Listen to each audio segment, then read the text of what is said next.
Discussing the difficulty in speedruns is a common thing since most people who watch speedruns from the outside are saying speedrunning is a difficult thing to do. While that's true, the more you try to improve in speedrunning, the harder it gets, and for most people speedrunning in the beginning can also be quite difficult. That's, by the way, the reason why I try to educate you all about speedrunning, so you have a better start with this hobby. But in general, we can say there are some differences between certain speedruns or categories that make them either easier or more difficult, or something in between. My name is Flash177, a Celeste and Hollow Knight speedrunner streaming over at Twitch 3 times per week. Today I want to talk about difficulty in speedruns. Trying to explain what makes a speedrun easy or hard, and with some nice mindset ideas and recommendations for you speedrunners at the end of the video. Which are all followed by the best speedrunners, by the way, so it is worth it. Since it is an interesting thing to look at how we can say every speedrun is getting extremely difficult when we go as optimized as possible, but there are still differences that make certain speedruns easier or harder. As I said in my last video, I want to make a video talking about difficulty in speedruns because I see many people looking for easy and beginner friendly speedruns they can start to learn, while that being not the only thing to look after. But before I can explain that, I need to explain to you what I mean when I say, oh, this speedrun is easy or oh, this speedrun is difficult. When I, or most other speedrunners, use the term easy or difficult, we combine it often with the word to learn. The difficulty of a speedrun in the first place is always linked with how difficult it is to learn. As an example, while Celeste is an extremely skill-based platformer that gets really hard on high level, it is quite easy and nice to learn in the beginning since you don't require very specific glitches or tricks. Yes, the movement can be kinda tedious to learn, but you can start to implement it on your own pace, which makes it a fun experience for most beginners. On the other hand, we have Hollow Knight True Ending, the other game I do speedrun, which is extremely hard in the beginning, but not due to movement or tricks. It is more of an issue to beat the boss fights with low health and damage, since we don't collect that many upgrades in the speedrun. Hollow Knight might become an easier speedrun later on, since there is less technical skill than in Celeste, and it's more depending on RNG whether you get a new record or not, but we will talk about that in a moment.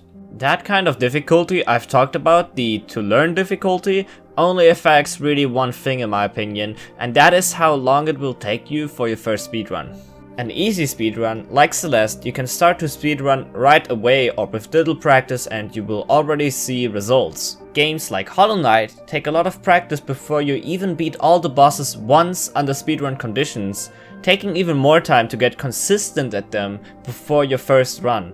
There are other more extreme examples like all the glitched Zelda Ocarina of Time categories where it is impossible to run the category properly without putting in weeks of practice to just learn the glitches. So when you think about how difficult or easy a speedrun should be for you, you should always ask yourself how much time you want to invest into learning the game in the first place. Easy strats and speedruns make speedrunning more accessible for everybody because you can learn those with little effort. But when you find a speedrun or a strat too hard for you to learn, it isn't really too difficult for you, it just takes too much time for you to learn, or at least for the moment. Speedrunning is a really time-intensive hobby, so when you want to learn something more difficult in order to improve your run, then don't think about the strat being too hard for you. Think more in a way of, the strat is doable for me, but it might take a week or two before I ever get it consistent. This is an extremely important mindset to establish. Since every great speedrunner wasn't that good from the beginning,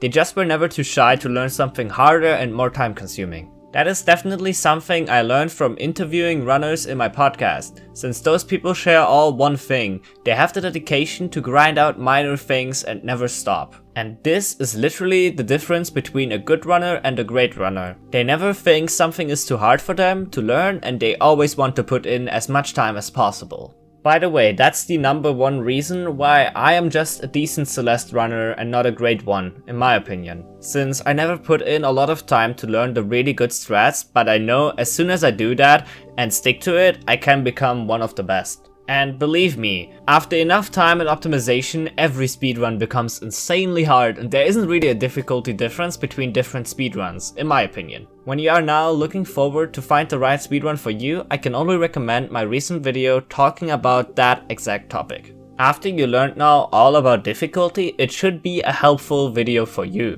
If you liked this video or want to learn more about speedruns and talk about them, make sure to subscribe to this YouTube channel or check out my stream. I'm always open to talk there. Links are in the description. See you in the next video or stream. Thanks for watching.